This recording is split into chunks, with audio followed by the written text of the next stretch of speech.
Before I became a YouTuber that makes less than $50 a month, I was a youth basketball referee that made less than $400 a month. And being a referee is arguably worse than working customer service. Because instead of having a grown 40-year-old man foaming at the mouth ready to rip your head off because you forgot one ketchup packet that they had no intention of using for their triple-double nasty patty, you now have a little 5-year-old nigga that don't even know how to count trying to come up and complain to you that he ain't even travel. When he just took 6 whole steps without dribbling. Like, yeah, you ain't travel. You took an intergalactic trek across the court. But you also have the parent of the 5-year-old ready to defend that kid with their life. Like, ma'am, your 7-year-old son just ran out of bounds with nobody in front of him to defend him. I'd be more likely to morph into an alpaca than he would be to make it into the NBA. Now, please stop yelling at me before I show your son how to actually put something through the hoop. You'd be the basketball, by the way. But sometimes, parents don't feel like beefing with me, they feel like beefing with each other. I have 2 instances that I want to talk about in relation to this. The first instance is where there were 2 kids that were basically having a little ongoing beef on the court. And when I say beef, think of something like this. Sorry, this is the wrong footage. I meant to put this. And you might be like, well, Empoleon, why didn't you just step in to stop this shit? There's literally only one reason, and it is that I was the only ref on the court, and sometimes parents would forget about that. Like, sometimes somebody would commit a foul behind a group of children, and then parents are yelling at me talking about, did you not see that? No, believe it or not, I don't have x-ray vision. Or like one time somebody tripped and fell while running up the court behind me, but everybody else was in front of me, and all the parents were yelling at me like, yo, did you not see that?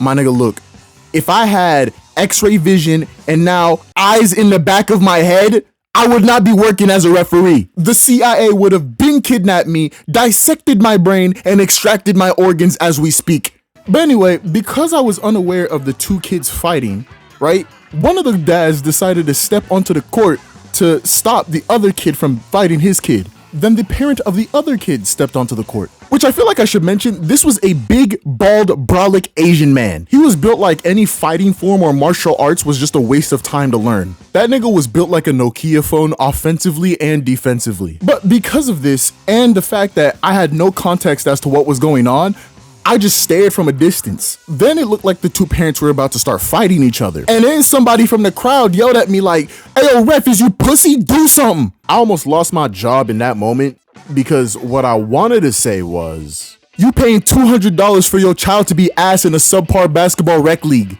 Shut your bitch ass up, nigga. But I enjoyed the $400 that I got a month, so I didn't do that. After a few seconds, a few parents had walked onto the court to defuse the situation, which then gave me enough courage to step in between the 2 fighting parents and say, hey, break it up, break it up, break it up. Thankfully, it did not escalate further than that. But when I signed up to be a referee, I had no belief that this shit would happen in the first place. So you could completely understand my disbelief when this shit happens again. So boom, cut forward a few months, I'm in the same gym in a different season. The game that I'm reffing is getting kinda heated, but there's one parent that's getting a little too excited about this, like he put money on the game. And he just so happens to look like, and I'm not saying this because of the situation that happened, I had thought this weeks in advance.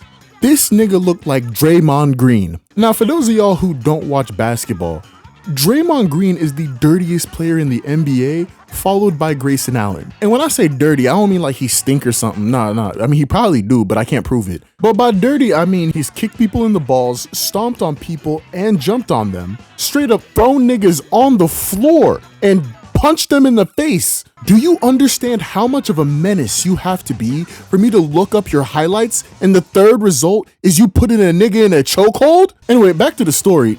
The dude who I'm going to now call Draymond from now on ends up over by the bench of his team. Now keep in mind, he wasn't the coach nor the assistant coach, so he served no purpose being there, and I think he was just there for vibes. And I get that he's excited, but bro, this is a regular season 3rd and 4th graders basketball game.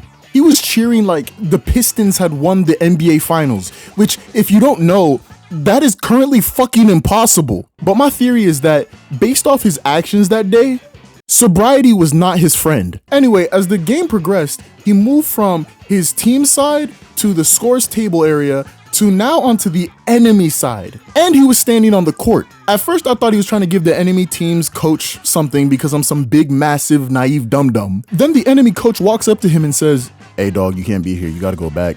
Look, anybody who values their well-being and their future would have just turned around and been like, "My bad." But I want to remind y'all the human being that we are dealing with here.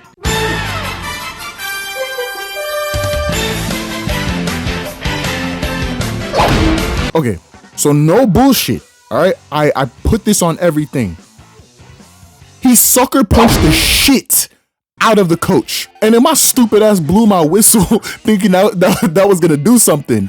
Like, foul, nigga. Then this dumbass Draymond decides to run out of the gym. But after running out for a few seconds, I think he realized, oh shit, my child is still in there. And before he even called his son was just standing there like, really, nigga? The thing is, the kid didn't come there empty-handed, meaning he had to do the run of shame over to his team's bench to pick up his stuff before he left. They probably thought that he inherited his dad's aggression too, so when they saw him reach for his backpack, they're probably like, whoa, Jamal, don't pull out the 9. But after that, they just left. I called the cops and eventually they showed up, but during the period of us waiting for them, I was going through a little bit of survivor's guilt.